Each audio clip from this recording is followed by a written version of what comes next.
In this video, we'll be going over banned spell cards and explaining why they're currently on the ban list. First up, we have Heavy Storm. This is a spell card which simply has the effect to destroy all spell and trap cards on the field. Currently, we have a card that's limited to one copy called Harpy's Feather Duster, which allows you to destroy all of your opponent's spell and trap cards without a cost. We also have cards like Lightning Storm, where if you control no cards, allows you to destroy all your opponent's spell and trap cards. And Lightning Storm is currently unrestricted on the ban list. So why do we have two cards which can destroy all of your opponent's spell and trap cards unbanned, when we have a card like Heavy Storm which can do the same thing but also destroys your own spell and trap cards still be banned? Well, on surface level, Heavy Storm definitely seems like a worse version of Harpy's Feather Duster or Lightning Storm, and historically that has always been kinda true. That's why Heavy Storm was banned way later than Harpy's Feather Duster, not hitting the ban list until September 2013. But the reason Harpy's Feather Duster was released off the ban list before Heavy Storm is because the metagame has kinda shifted to a point where there's a lot more spell and trap cards that have good floating effects now, where that wasn't really the case back in the day outside of Gear Town shenanigans. And also the ever-rising popularity of the Floodgate. There are currently two really powerful floodgates that are banned, called Vanity's Emptiness and Royal Oppression, where they both basically allow you to prevent your opponent from summoning monsters. And the reason those two cards were banned was because they were too easy to remove during your own turn in order to just kind of ignore their downsides, where they were supposed to floodgate both players and not just your opponent. So Heavy Storm would allow you to simultaneously remove your floodgates that you only activate during your opponent's turn and clear out your opponent's back row at the same time, whereas Harpy's Feather Duster only allows you to clear out your opponent's back row. Now, being able to clear out your opponent's back row without much of a cost is incredibly powerful.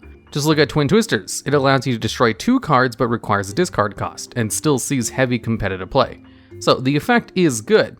It's just the dual nature of being able to get rid of your own floodgates or activate your floating effects is just a little bit better nowadays. True Kings have trap cards which all have floating effects that destroy a monster when they're sent from the field to the graveyard. So if a True King deck uses Heavy Storm, they basically gain the ability to clear out their opponent's entire field.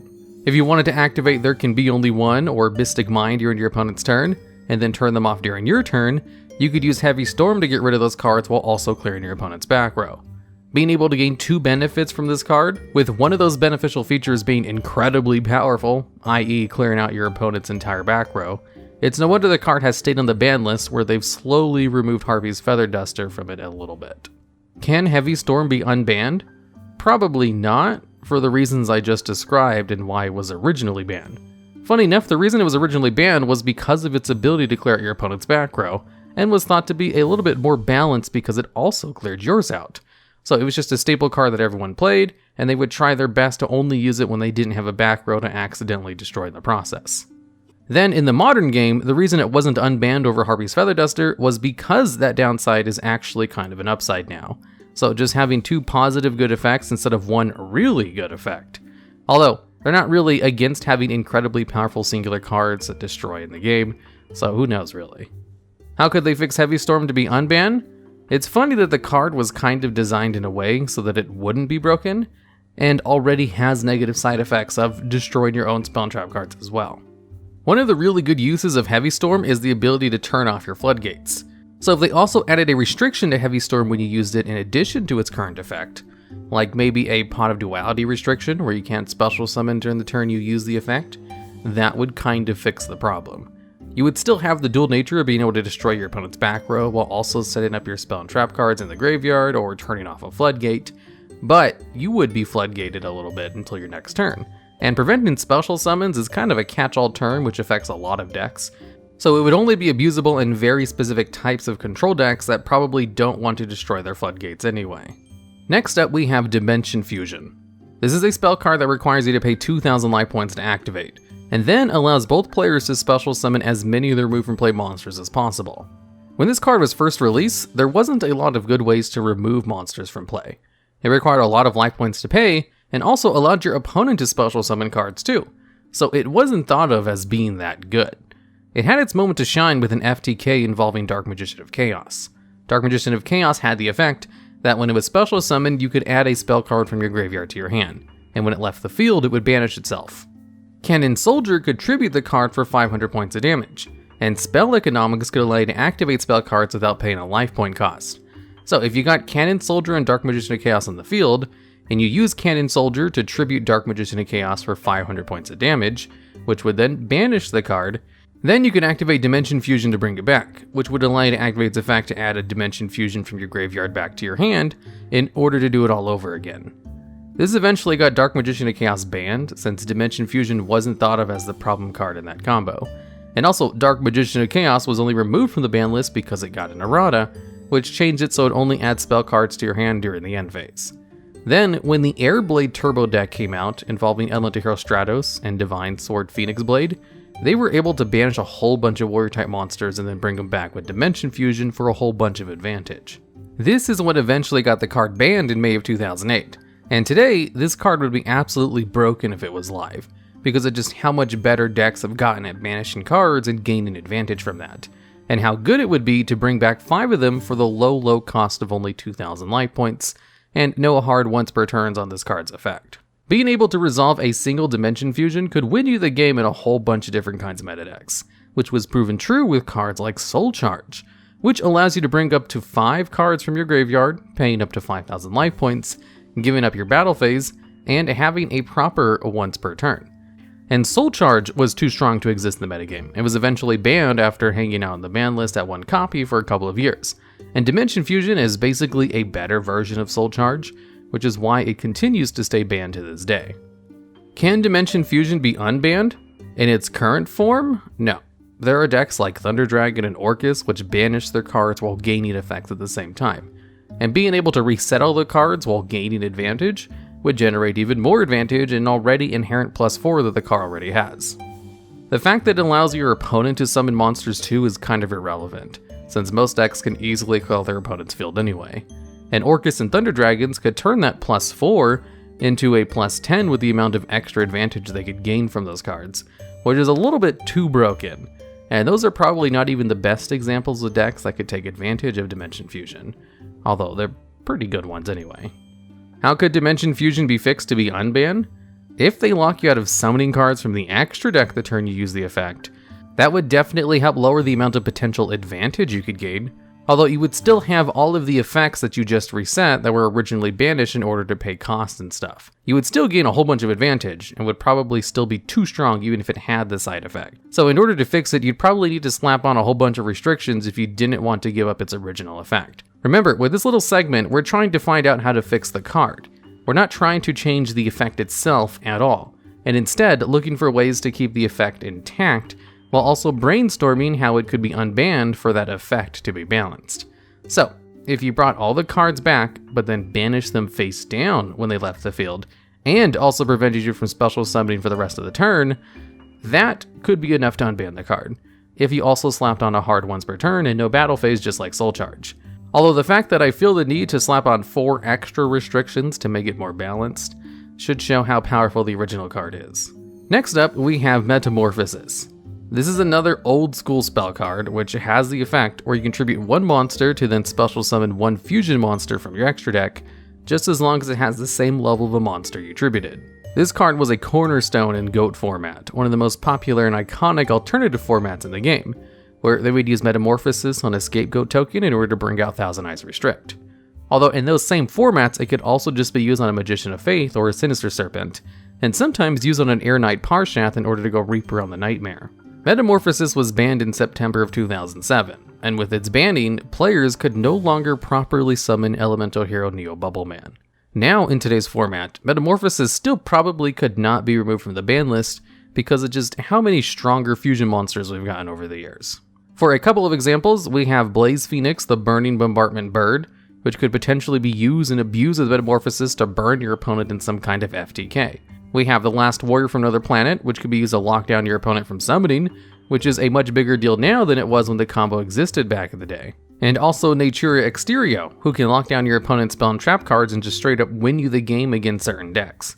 Being able to have easy access to the Last Warrior from Another Planet or Naturia Exterio would be a benefit to a whole bunch of meta decks, and this is only surface level stuff. Once pro players actually get their hands on Metamorphosis, I'm sure they'd find out better ways to break the card than the couple of examples I gave. The ability to cheat fusion monsters out of the extra deck with a somewhat easy to use spell card is kind of strong, as proven by some of the shenanigans you can get into with Cyberstein. Could Metamorphosis be unbanned? The answer is probably not. We currently do have Cyber Sign in the game, which allows you to cheat out any fusion monster by just paying 5,000 life points. And while it does see some success, it's not an instant staple like Metamorphosis would be. The difference between the two cards is you have to get Cyber Sign on the field, and of course pay a substantial amount of life points to use the effect.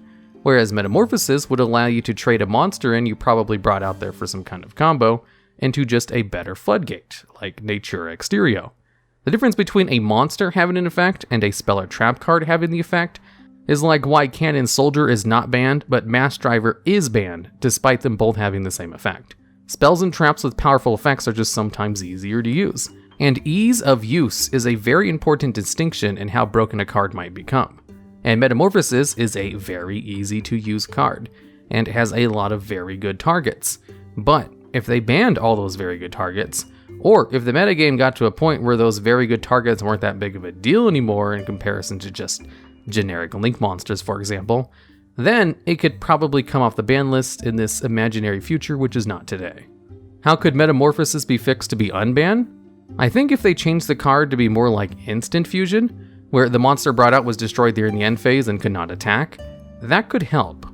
Instant Fusion is also really good, but that card allows you to special summon a monster for only the cost of paying 1,000 life points.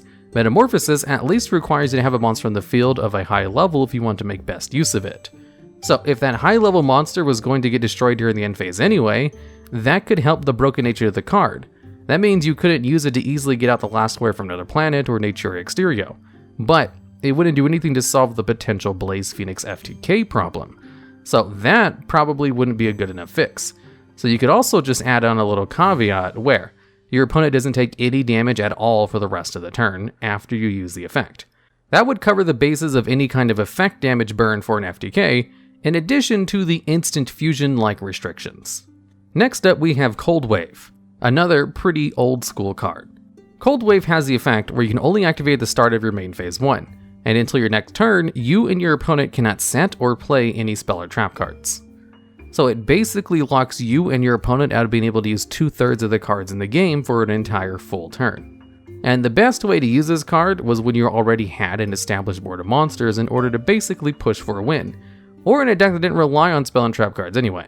It's just a very easy to use and powerful floodgate that allows you to instantly win against a lot of decks, as most decks like to make use of their spell cards, if not traps. And funny enough, Cold Wave wasn't really considered a good card when it first came out, because of how slow the game was. That one turn of locking your opponent out of cards wasn't that big a deal. But with how easy it is for any deck to get more than 8,000 points of damage on the board, locking your opponent out of 2/3 of cards in the game for an entire turn is paramount to winning. This is why cards like number 16 Shockmaster are banned. Not allowing your opponent to use cards at all is kind of a powerful form of floodgating, especially when it's real easy to play around its negative side effects. Despite coming out in 2002, Cold Wave was not banned until March of 2011, almost 10 years after it came out, because for almost 10 years, the game was slow enough where it wasn't that big of a deal. And if Cold Wave was unbanned today, you can almost guarantee it would become a staple card almost overnight. Could Cold Wave be unbanned? This one's another probably not. We already have a lot of really good spell or trap card removal in the game, but there is a stark difference between removal and preventing your opponent from using them at all.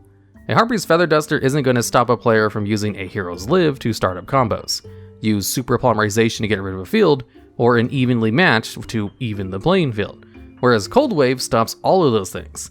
Lockdown effects are pretty powerful, and Konami has historically banned cards that completely lock down your opponent from playing cards at all, except for maybe True King of All Calamities as one of those lone exceptions, and everyone is kind of clamoring for it to be banned anyway. And True King of All Calamities doesn't have an effect as powerful as Cold Wave, only coming really close. How could Cold Wave be fixed to be unbanned?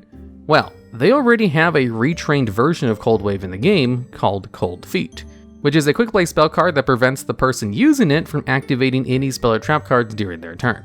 So if you simply activate Cold Feet with a Mystical Ref panel, you could use the effect of Cold Wave on your opponent during their turn. But it turns a 1-card combo into a 2-card combo, which makes it completely unviable. But you can't really apply this to Cold Wave because that's not really a fix on the effect, and more like just a joke on Konami's part. Instead, what you could actually do with Cold Wave to make it less powerful is to just layer on more restrictions for the turn player. Give the card an actual cost, like requiring you to discard a card, locking you out of being able to special summon or attack with monsters, or maybe giving your opponent advantage in addition to all that, like drawing a card, or, just maybe all of the above. I actually don't know of a good way to fix Cold Wave. I'm really interested in some ideas in the comments on how you could fix Cold Wave to make it more balanced without changing its base effect. Because currently, it just locks your opponent out of 2/3 of all cards, and it's kind of hard to find a way to make that more balanced, where it already locks you out of them for a turn as well. And lastly, we have Brilliant Fusion. This is definitely the most modern card in this video, and it simply has the effect where you can fusion summon a Gem Knight fusion monster by using materials from your deck, but at a cost, where the fusion monster you bring out has its attack and defense set to 0, and also it's attached to Brilliant Fusion in a similar way to an equip spell card, where if it leaves the field, you destroy the fusion monster it's attached to. But if you wish to gain that monster's attack and defense back, you can discard one spell card from your hand, and you can only activate one Brilliant Fusion per turn, so it's a hard once per turn. Now, the way this card was used was generally as a staple card in just any meta deck, in order to bring out Gem Knight Seraphonite while sending Gem Knight Garnet and Perform Mage Trick Clown from your deck to the graveyard as 2 of its materials. Then Trick Clown would bring itself back from the graveyard, and Gem Knight Seraphonite basically has a double summon effect, where you gain 1 additional normal summon for the turn. So with a single Brilliant Fusion in hand, you could get 2 monsters on the field and an additional normal summon, in a game where the normal summon is so powerful that a normal summon of a single Neospatian connector can end on a full board of negates. So getting 2 of them is even more valuable, in addition to just the +2 nature Brilliant Fusion has on its own. There's a reason this card was played so heavily in all kinds of decks, and why Gem Knight Garnet became the term people use for cards that you want to stay in your deck. Although I should probably add, the only reason people used Gem Knight Garnet was because it was the highest attack Gem Knight main deck monster that could probably be played from your hand if you happen to have it. You didn't have to use Gem Knight Garnet. Now, Brilliant Fusion was also useful in its own archetype as well, as it just helped make the Gem Knight FTK more consistent, where what they had to do was get out a different Gem Knight fusion monster called Gem Knight Lady Lapis Lazuli, who has the effect to inflict 500 points of damage to your opponent for each special summon monster on the field. Now, she has a hard once per turn on being summoned, but only a soft once per turn on her effect. So if you simply copied her effect from the graveyard with Gem Knight Master Diamond twice, you could easily pull out over 8,000 points of damage. And since Brilliant Fusion was both a really good staple in non-Gem Knight decks, and helped increase the consistency of the Gem Knight FTK inside of Gem Knight decks, it was just a little bit too good at everything and was eventually banned in January of 2020. Usually a card is only good at one thing, but Brilliant Fusion was able to generate a whole bunch of advantage in a whole bunch of different kinds of really good meta decks, while also making an FTK more consistent. And they generally try to get rid of cards that allow FTKs to become too consistent. Could Brilliant Fusion be unbanned? No. It was banned very recently and is still just as strong as it was when it was originally banned. Even if they finally banned Gem Knight Lady Lapis Lazuli, they still probably wouldn't unban Brilliant Fusion because of the massive amount of advantage it generates. How could they fix Brilliant Fusion to be unbanned? Seeing as it's supposed to be an archetype specific card, if they made it so you could only special summon Gem Knight monsters for the rest of the turn, they could totally unban the card if they also banned Gem Knight Lady Lapis Lazuli. I don't know why they don't just ban that one card when it's the problem. They do have Gem Knight Master Diamond limited to 1 copy because of the Gem Knight FTK, even though it's Gem Knight Lady Lapis Lazuli who's the whole center focus of that FTK. If she's gone, then you literally can't do it. As long as she's in the game, then Brilliant Fusion just makes it a lot easier to do, even if they did add the restriction where you can only special summon Gem Knight monsters for the rest of the turn. So alternatively, if you also added the clause where your opponent can't take effect damage for the rest of the turn, that would fix both of its problems. Although that seems a little out of place in Gem Knight Fusion card. So this is another one where I would love some brainstormed ideas because it's not super obvious how to fix the card, since it's currently broken in 2 separate ways, as an FTK enabler and as a super advantage generator. Alright, and that's the video. There will be more videos talking about the rest of the banned cards until I eventually cover all of them, in which case I'll probably go over historically banned cards and talk about them, talk about cards which got an errata and explain why they required one, and by the time I cover all of that, maybe I'll have found more ideas to go over, which is where you guys come in. I do read comments, even if I don't reply to most of them, so they're always very appreciated. Also, don't forget to subscribe to my MySpace.